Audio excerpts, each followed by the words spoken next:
How's it going? Today, I want to share with you a little story. I was over at a friend's house the other day and we were playing Flesh and Blood, you know, as you do, and the topic of game complexity came up and I immediately thought to myself, oh, like Dark Souls, you know, kind of like as a joke. But the more I thought about it, the more it actually made sense to me. Flesh and Blood is the Dark Souls of trading card games. But it could be the Elden Ring.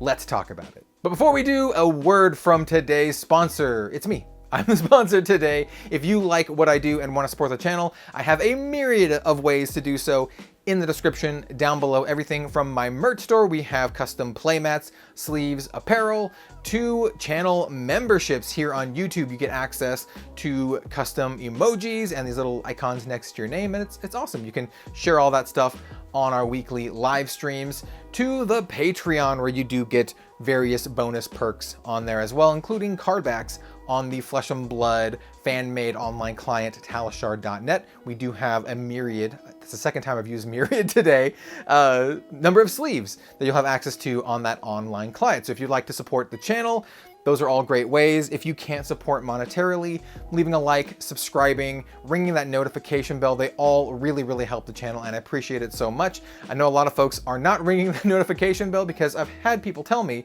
that my videos are not appearing in their subscription feeds unless I do clickbaity, you know, sensationalized type titles. That's a video for another day.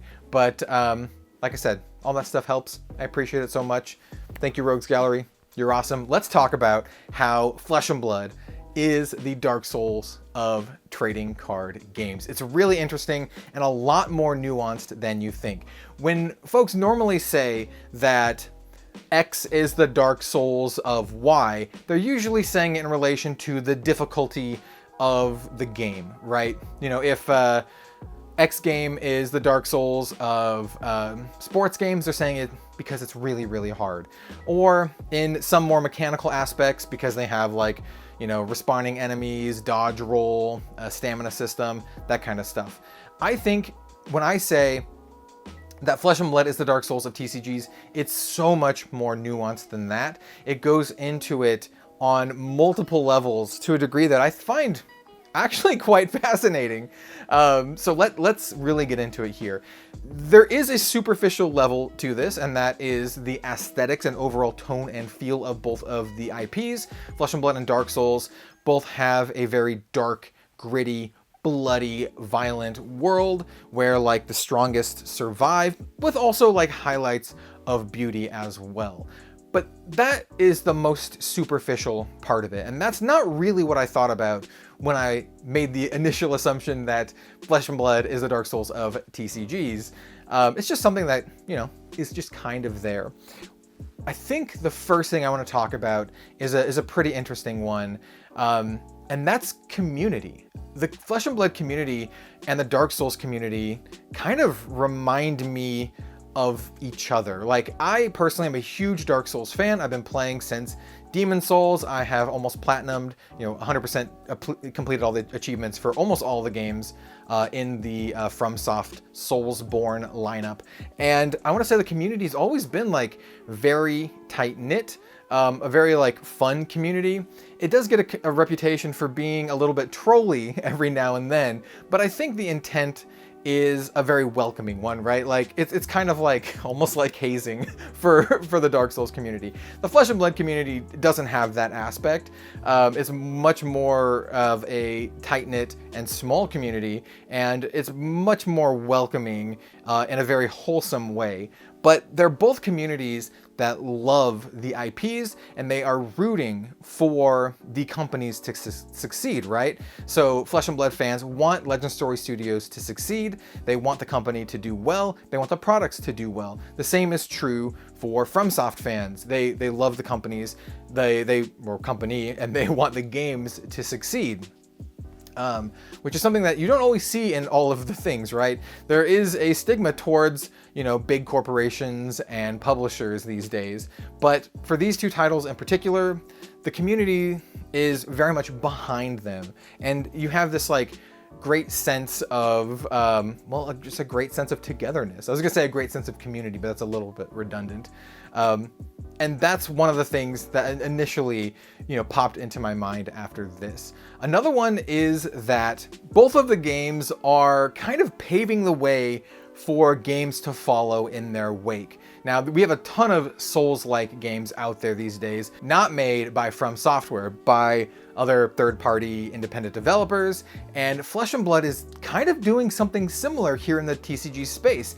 They are paving the way for more indie games to kind of pop up and to make it more of a thing for folks to try out new card games, which, back in like 2019 was not a thing. People were like very, very hesitant to try new card games in the market, but Flesh and Blood has proven that there is the chance to stand the test of time, at least as long as Flesh and Blood has, and to make yourself known in the market. Whereas previously everyone just assumed, yeah, the game's gonna die in a year or so.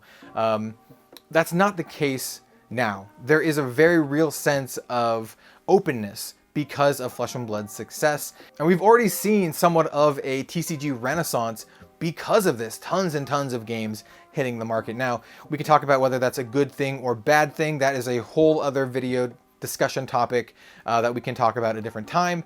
But it's definitely true that Flesh and Blood is one of the games that kind of opened the gates for this. Now, it's not a direct one-to-one comparison, but I think the two both kind of stand true on their respective axes, right? And that brings me to the most important part, and that is tough but satisfying gameplay. Now, this is probably the most nuanced part of the discussion today. It's kind of like the meat of what I really believe Dark Souls and Flesh and Blood to have in common, and that is that both games kind of present this sort of, I don't want to say an illusory wall of a barrier, right, to entry. And what I mean by that is that it looks like a wall once you get started, but once you approach it and actually, give a little knock on that wall, you'll find that the wall is actually illusory. It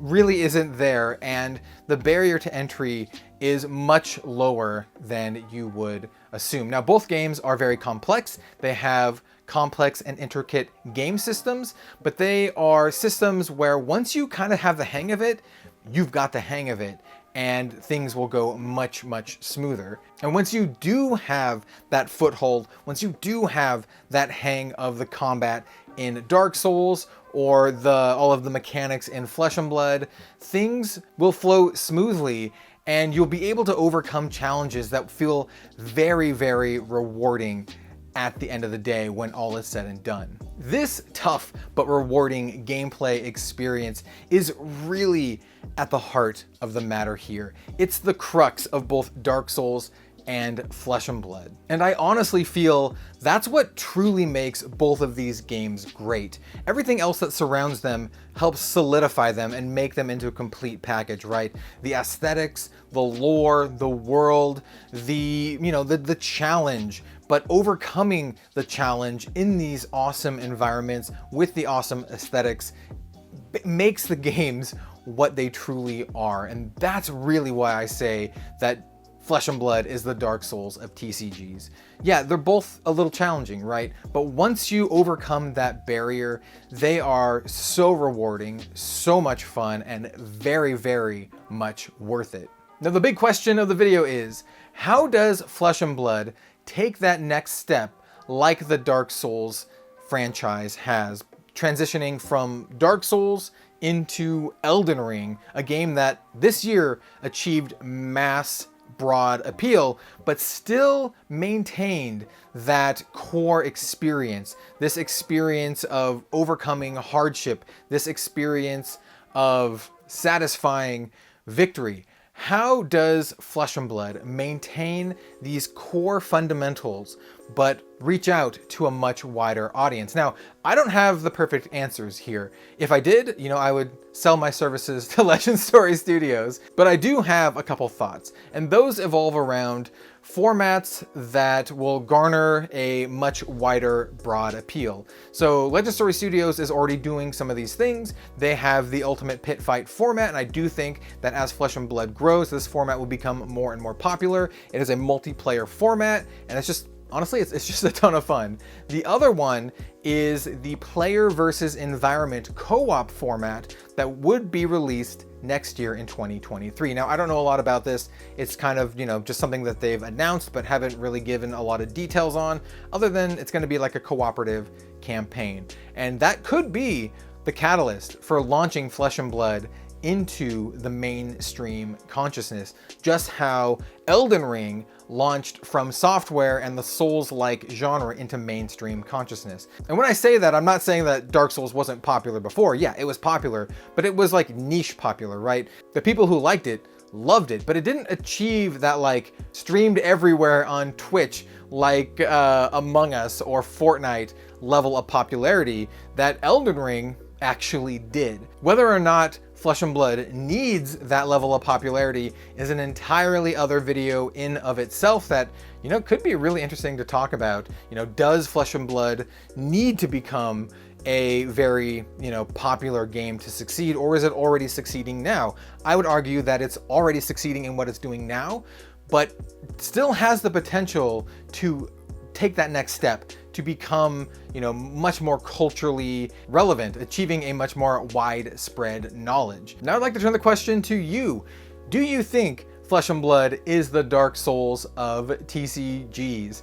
What do you think Flesh and Blood could do to achieve that Elden Ring status, to elevate it above where it is now, maybe get in the upper echelons near the Pokemons and the Magics? I'm very curious to hear your thoughts below. This was a very fun video to make. I love these kind of like thought experiment kind of things, especially comparing two things that I very much love and enjoy, Dark Souls and Flesh and Blood. You know, if Flesh and Blood was ever to have any crossover at all, not saying that I want one. In fact, I love how Flesh and Blood is its own unique thing. Just keep doing your thing, Flesh and Blood and Legend Story Studios. But if there ever was a crossover, oh, I would love some Bloodborne or Dark Souls crossover, or even some Elden Ring crossovers. That would be awesome. That would be like, ooh, pinnacle of crossovers.